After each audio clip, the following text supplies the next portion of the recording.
Hello everyone. So I wanted to talk about something. So with us moving to the country, this is something we are trying to get us and the kids used to, is we no longer live right down the road from a grocery store. At our old house, we could literally walk to the grocery store and walk home. We could ride our bikes easily. Nothing's big. But out here, we do not. The closest grocery store with fresh produce is well over 20 minutes away, which is about it's anywhere from 15 to 30 miles. Depending on how fast you're going and everything like that, it could take about 20 minutes, 20 to 25. So we've been trying to get the kids used to that, saying, nope, we have to plan meals, or we are just going to make whatever I can basically throw together using the stuff we have at the house, things like that, which is fine. But our kids go through milk like no other.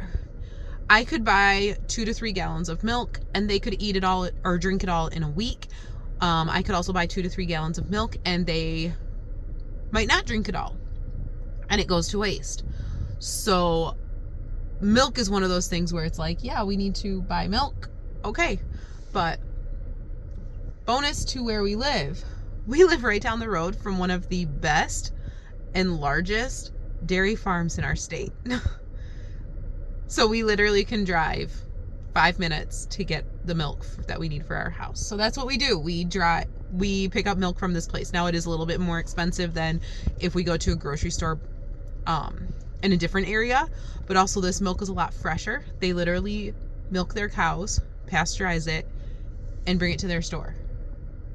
Rather than we're at a grocery store, it's probably sitting on the shelf in the back for who knows how long. So it's so much fresher. The kids absolutely love it. So we do end up buying a lot more, but it's just nice knowing we have it here. Plus they actually sell meat, they sell cheeses, they sell butters, and it's all from their own cows. And so it's great.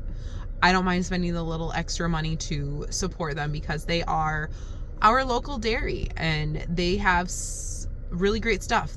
So it is Valentine's Day and we are making what?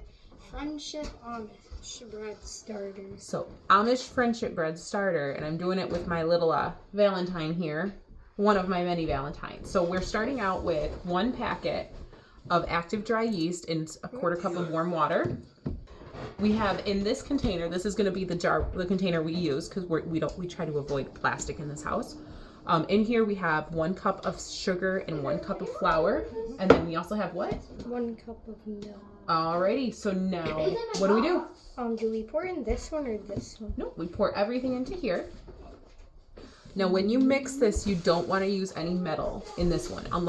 And same with sourdough, you want to try to avoid using metal just because it can change the flavor. Right here, bud, you can use this. Okay.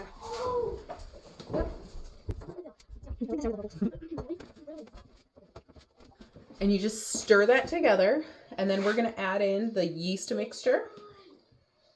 So we'll do this. You can kind of stir it a little bit harder, bud. And you want to make sure you get the edges too. Oh yeah, I can see it. Yeah. There. Just don't get it above the milk. Right here. And the bottom.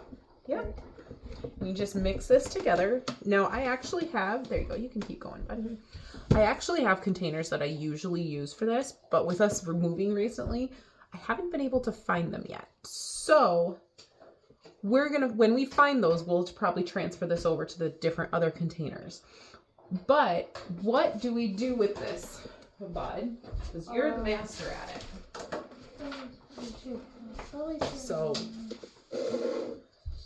before stirring, write the daily directions.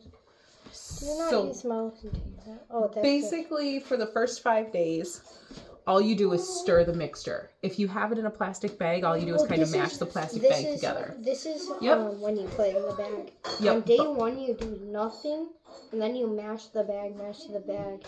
You do mash the bag for the first 4 to 5 days, and then on the 6th day, you add 1 cup of flour, 1 cup of sugar, and 1 cup of milk, then mash the bag. And then until day 9, you mash the bag again. And then day 10, you pour the starter into a non-metal bowl.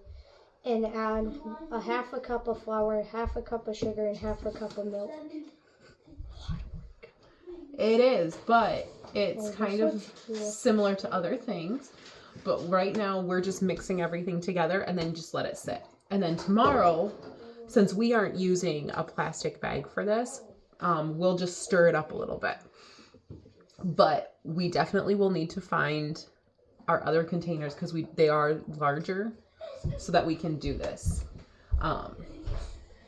But yeah, so this is kind of a new thing that we're going to be doing, and we'll be making this bread and then passing it out to people if they want it, or just making lots of bread for ourselves. It tastes really good though.